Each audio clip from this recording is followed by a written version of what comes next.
Les vraies voix Sud Radio, le grand débat du jour.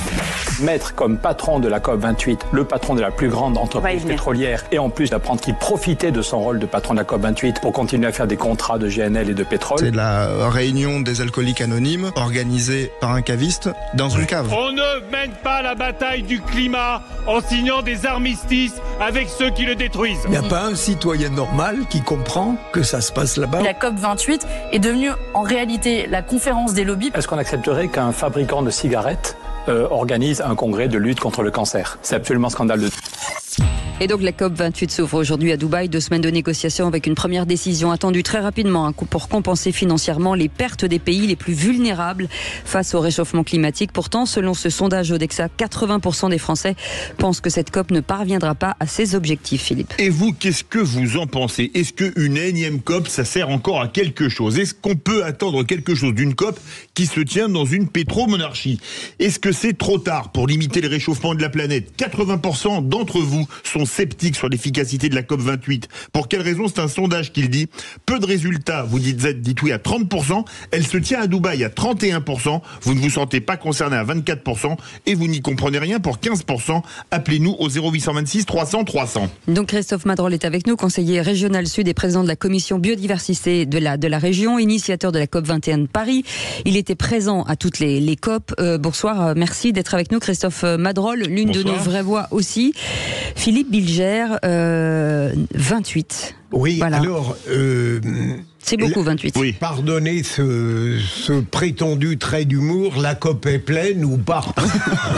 Mais j'aurais pu questionner François sur ce sujet, mais je vais le faire avec Christophe, et j'aimerais savoir, comme je suis totalement ignorant en écologie et pour ces grandes manifestations, est-ce qu'elles sont vraiment utiles? Comment se passe une journée? Qui fait-on? Est-ce qu'on parle uniquement? Est-ce qu'il y a des études? Qu'est-ce qui se déroule concrètement? Non, je vais vous répondre, moi.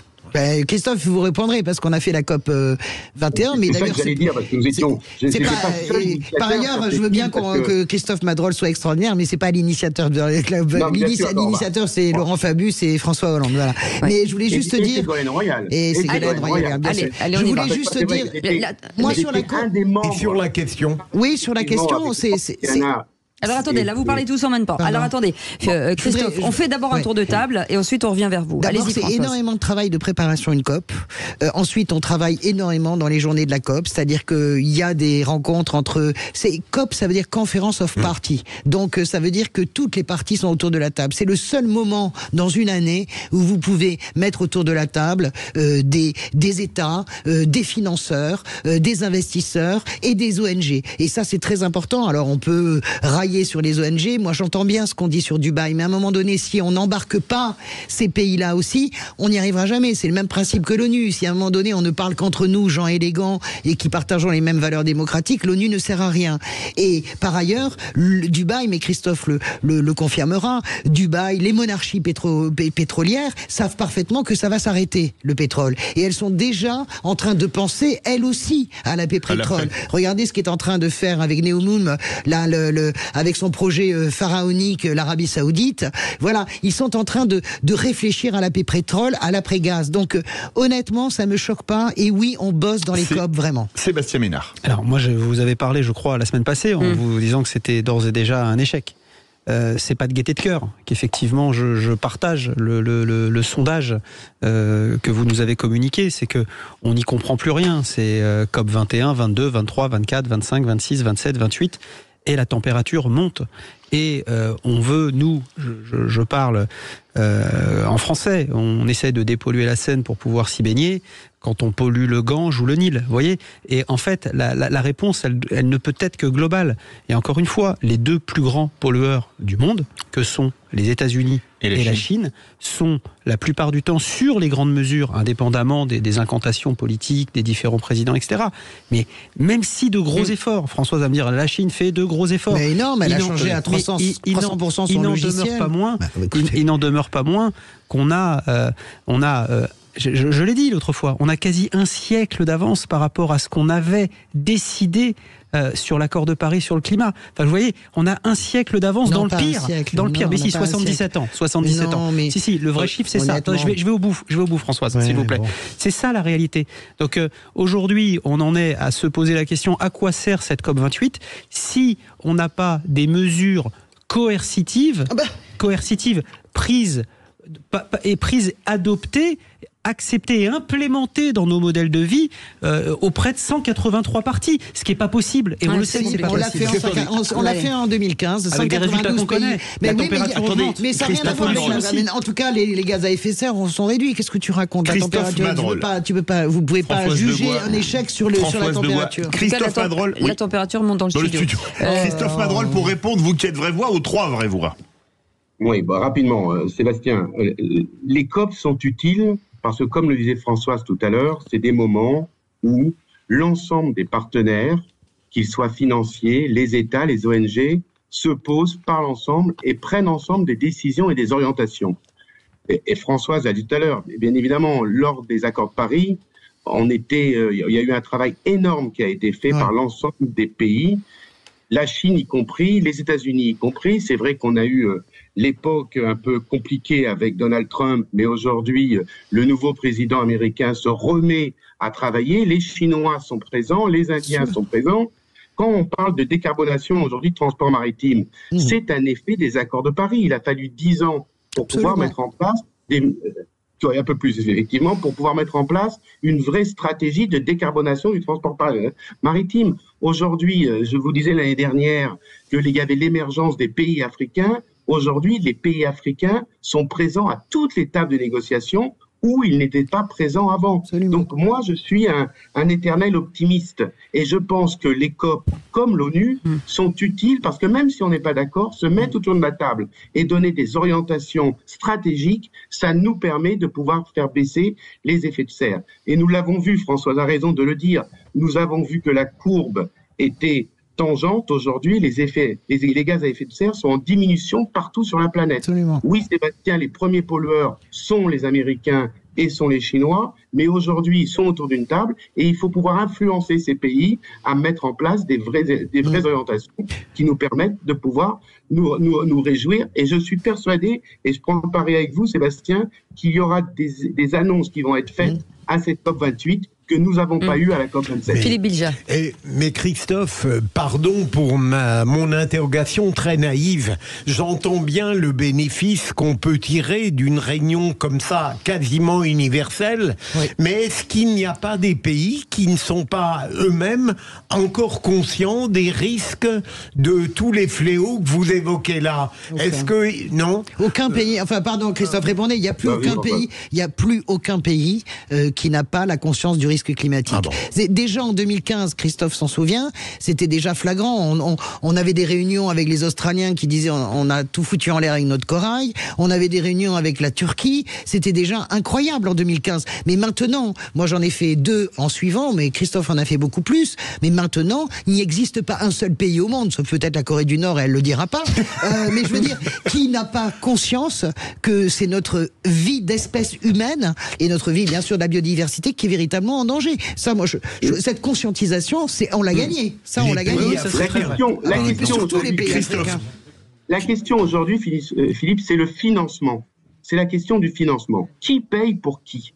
C'est là où est le sujet. Nous avons eu des années où on a eu du mal à mettre tout le monde autour de la table. Il y avait encore, il y a 4-5 ans, des climato-sceptiques. Aujourd'hui, François a raison de dire que tous les pays ont pris conscience qu'il va y avoir une incidence du réchauffement climatique sur leur territoire et sur la population. La vraie question aujourd'hui, c'est qui paie.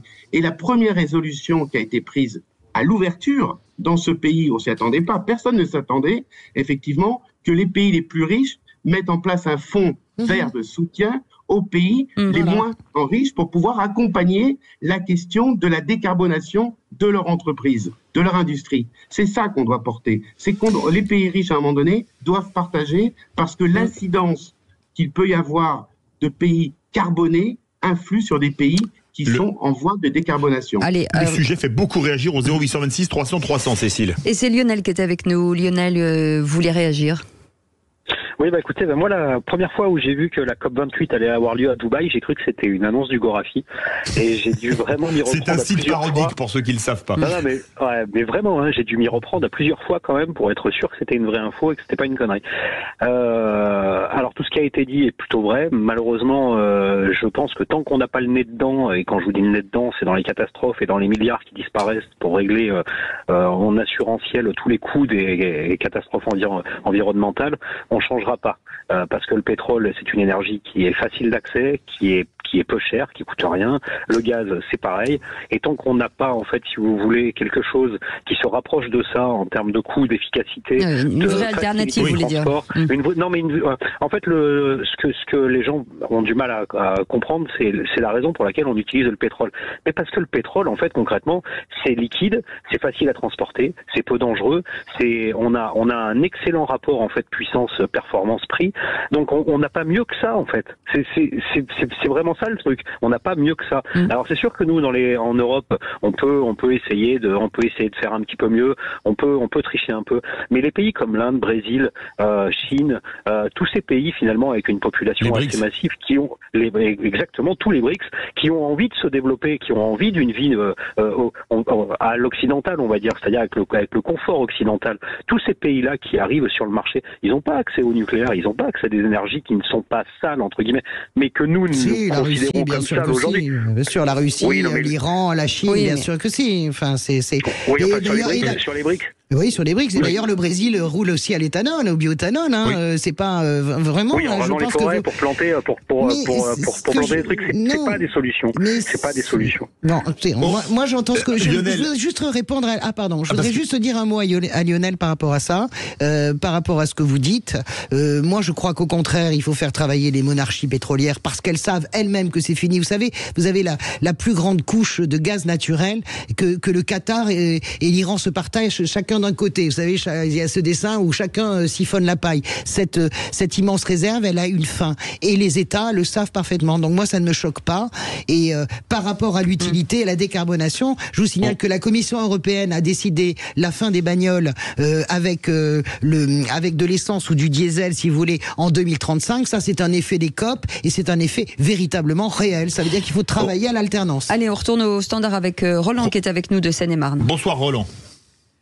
Bonsoir à toutes les vraies voix, bonsoir à tout le monde, bonsoir ma très chère Cécile et à tous les Philippe et à Françoise et à tout le monde. Voilà, et à tous les Roland. Ouais, pourquoi pas. Voilà, moi je vous appelle parce que tout à l'heure j'entendais monsieur Christophe Béchu dire que, alors c'est un petit point un peu technique, alors c'est vrai que 4 ans à l'échelle de l'humanité, c'est pas énorme. C'est rien. Alors il dit que les statistiques et les analyses qui ont été faites des précédents réchauffements et des températures n'ont été faits que sur 4 ans. Alors à quand remontent réellement les mesures vraiment valides et concrètes? Peut-être à 70 ans, je sais pas, le thermomètre a été inventé dans les années 1900. Concrètement, il y a 2 millions d'années, qu'est-ce qu'on avait comme mesure pour pouvoir dire que le climat ne s'est pas réchauffé, n'a pas connu des périodes glaciaires, des périodes de réchauffement. Aujourd'hui, plusieurs scientifiques nous démontrent et nous prouvent. Non, mais on a la réponse scientifiques nous démontrent et nous prouvent que la Terre a connu auparavant, et on n'était même pas encore de petits insectes sur la planète. Voilà, on était encore au niveau des bactéries, exactement. Et comment peut-on affirmer des choses qu'on ne connaît pas et qu'on n'a jamais connues? Et voilà, à l'échelle de l'humanité, 100 ans, la vie d'un homme, c'est pas grand-chose. Donc, je sais pas, moi j'ai du mal à comprendre ça. Alors, on va faire réagir Christophe Madrol. Christophe Madrol, pour répondre à Lionel et à Roland, c'est vrai ce que dit Roland, les mesures thermométriques sont pas si vieilles que ça. Oui, mais on connaît aujourd'hui, on a quand même des scientifiques et le GIEC, Roland peut aller voir, tous les études du GIEC montrent que sur plusieurs milliers d'années, on connaît l'évolution de la température sur la Terre. Moi, je parle pas forcément, Roland, de réchauffement climatique, je parle de dérèglement climatique. Vous avez vu les fortes pluies qu'il y a eu dans le Nord. Dans ma région sud, il y a des incendies, il y a des sécheresses, à multiples sécheresses. On voit ce qui se passe aujourd'hui en Mauritanie, on voit ce qui se passe, ce qu'on a vu en Australie, on a vu ce qui s'est passé au Canada. La Terre aujourd'hui, globalement, se réchauffe. Et donc, quand ça se réchauffe, il y a évidemment une répercussion sur la nature, sur l'agriculture, sur les questions migratoires, donc sur les questions sociales. Je le dis souvent sur le plateau des Vraies Voix, quand je parle de dérèglement climatique, quand je parle de réchauffement climatique, ça a des incidences sociales immédiates. Et vous savez l'histoire du papillon qui bat des ailes l'autre côté de la Terre, ça arrive à un moment donné en France rapidement. Absolument. Merci beaucoup Christophe Madrol. On est obligé de vous laisser parce que derrière il y a le qui c'est qui l'a dit. Je peux vous dire que le réchauffement climatique c'est rien par rapport à la température qui monte dans le studio à ce moment-là. Absolument. Il y a de la bourrasque. Il y a de la tempête dans un instant. Donc couvrez-vous, arrêtez-vous sur le bas-côté si vous êtes en voiture, arrêtez le métro si vous êtes dans les transports en commun ou dans un bus. Ne tirez pas le signal d'alarme. On reste ensemble jusqu'à 19h. On vous souhaite la bienvenue